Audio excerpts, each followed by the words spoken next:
Le débat se poursuit et je reconnais Monsieur le député de Jean Talon. Merci, Monsieur le Président.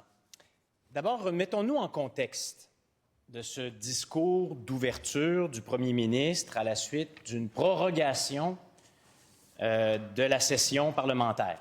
Il ne faut pas oublier quand même que le résultat pour les Québécoises et les Québécois, ça a été de mettre le Québec sur pause dans beaucoup de dossiers essentiels pour le bien-être des Québécois pendant 2 mois.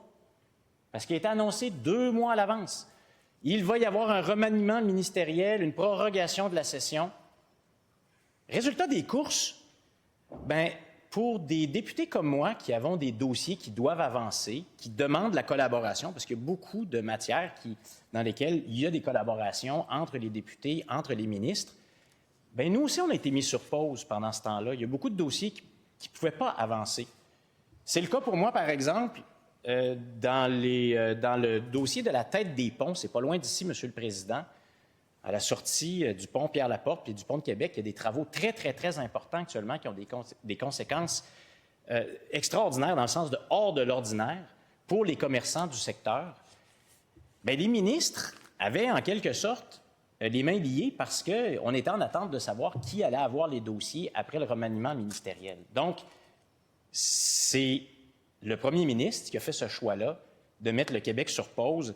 Et ça, il faut quand même le mentionner parce qu'ensuite, quel est le résultat aussi? Qu'est-ce qu'on nous annonce? En fait, on nous annonce à peu près la même chose qu'en 2018.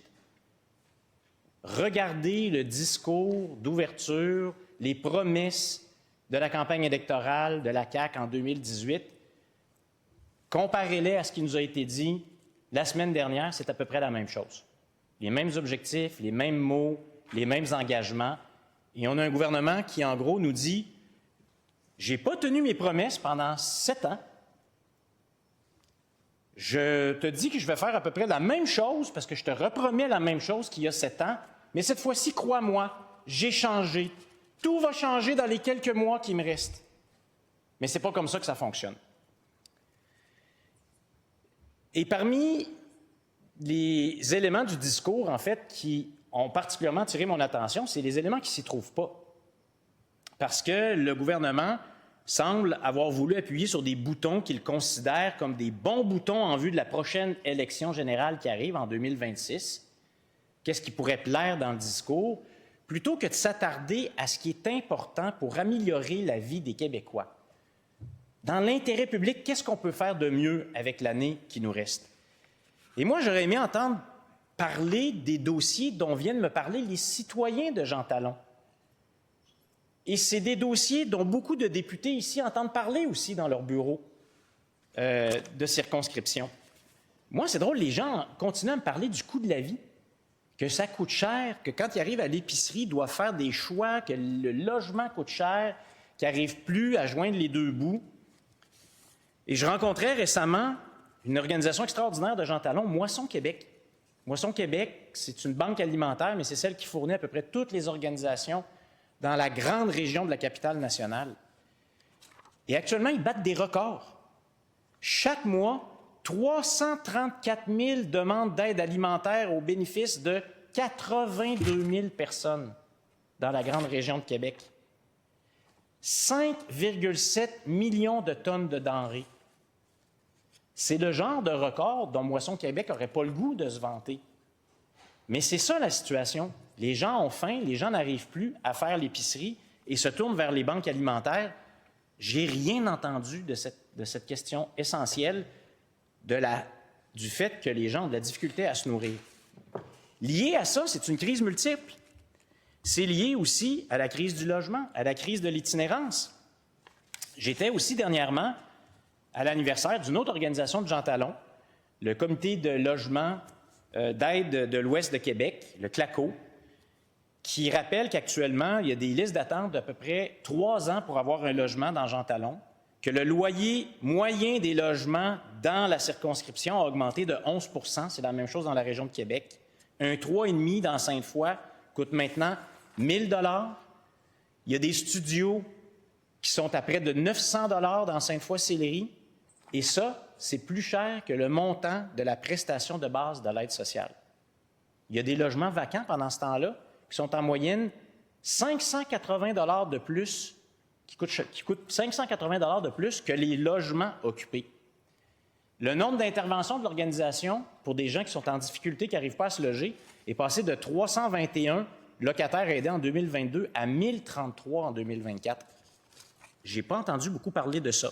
L'itinérance, depuis longtemps, est à Sainte-Foy, est à Sillery, mais c'est en train de s'étendre. Donc, les gens fuient la situation d'insécurité dans le centre-ville de Québec, où ici, il y a beaucoup de phénomènes d'itinérance, pour se déplacer vers la zone de Sainte-Foy-Sillery. Et ça, c'est lié donc à la crise, bien sûr, du logement, à la crise du coût de la vie, au manque de prise en charge des problèmes de santé mentale. L'année dernière, j'ai mené le combat pour qu'on laisse ouverte une formidable clinique en santé mentale, une clinique communautaire qui avait fait ses preuves depuis des décennies. On l'a fermée. Ça n'a pas été remplacé, ce service-là. Récemment, on entendait parler d'une autre clinique de santé mentale qui a été fermée à Québec pendant que les besoins augmentent.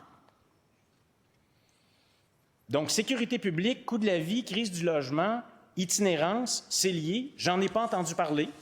La santé qui devait être une priorité comme l'éducation, j'en ai pas entendu parler. Et pourtant, moi, on m'écrit, on vient me voir tous les jours dans le bureau de circonscription pour me dire « Monsieur le député, j'ai plus accès à un médecin de famille. Mon médecin de famille a pris sa retraite ou je viens d'arriver, je n'arrive pas à me faire assigner un médecin de famille. » C'est le cas de plein de gens. En fait, c'est mon cas, Monsieur le Président. C'est le cas de plusieurs membres de ma famille. Pas de médecin de famille.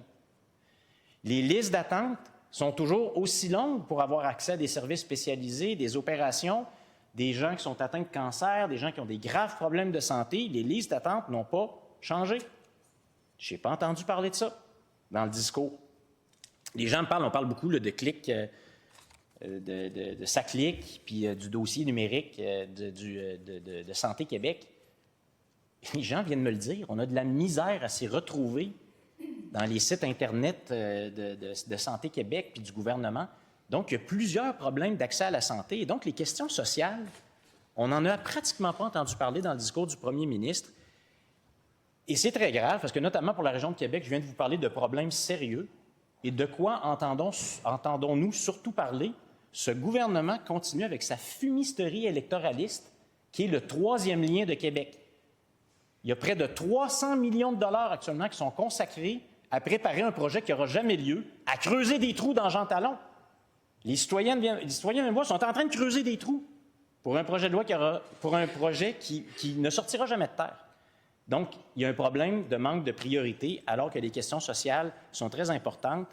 Un gouvernement du Parti québécois qui a toujours démontré que son action politique est d'abord et avant tout dans l'intérêt public, dans l'intérêt des citoyens, améliorer la vie des Québécoises et des Québécois à chaque jour, ça va demeurer dans nos priorités et c'est ça la vision qu'on propose au Québec. Sur les dossiers nationaux, je le disais tout à l'heure, donc beaucoup du même discours que 2018. Et là, le gouvernement qui veut dire « j'ai changé », mais plusieurs dossiers nationaux, c'est le même problème de vision, c'est le même problème de plutôt être tourné sur ce qu'on doit dire pour préparer 2026, plutôt que ce qu'on doit dire dans l'intérêt public. En matière d'énergie, on n'en a pas beaucoup entendu parler. Oui, on a entendu parler de Churchill Falls, mais on demeure dans l'après-Bayon sur le projet de loi 69 qui réforme le secteur de l'énergie et dont à peu près tous les experts à la fin, toutes les parties prenantes ont dit on ne veut pas de ce bâillon-là, le gouvernement est en train de jouer à l'apprenti sorcier dans plusieurs questions complexes et pourtant on a procédé avec un bâillon en nous disant « Monsieur le Président, souvenez-vous, c'est parce qu'il y a des projets qui attendent là. Avec le projet de loi 69, il va y avoir des projets qui vont sortir de terre pendant l'été. On ne les a pas vus, ces projets-là. On ne les a pas vus. En matière économique, en gros, le gouvernement nous dit « Continuons, ça va bien. » On vient d'apprendre aujourd'hui ou hier qu'encore une fois, on a été obligé de rayer 400 millions des livres du gouvernement dans le projet Airbus. Des investissements, on prend l'argent, puis on investit. Et là, on nous dit on va continuer à faire la même chose. On parle de milliards de dollars qui ont été perdus,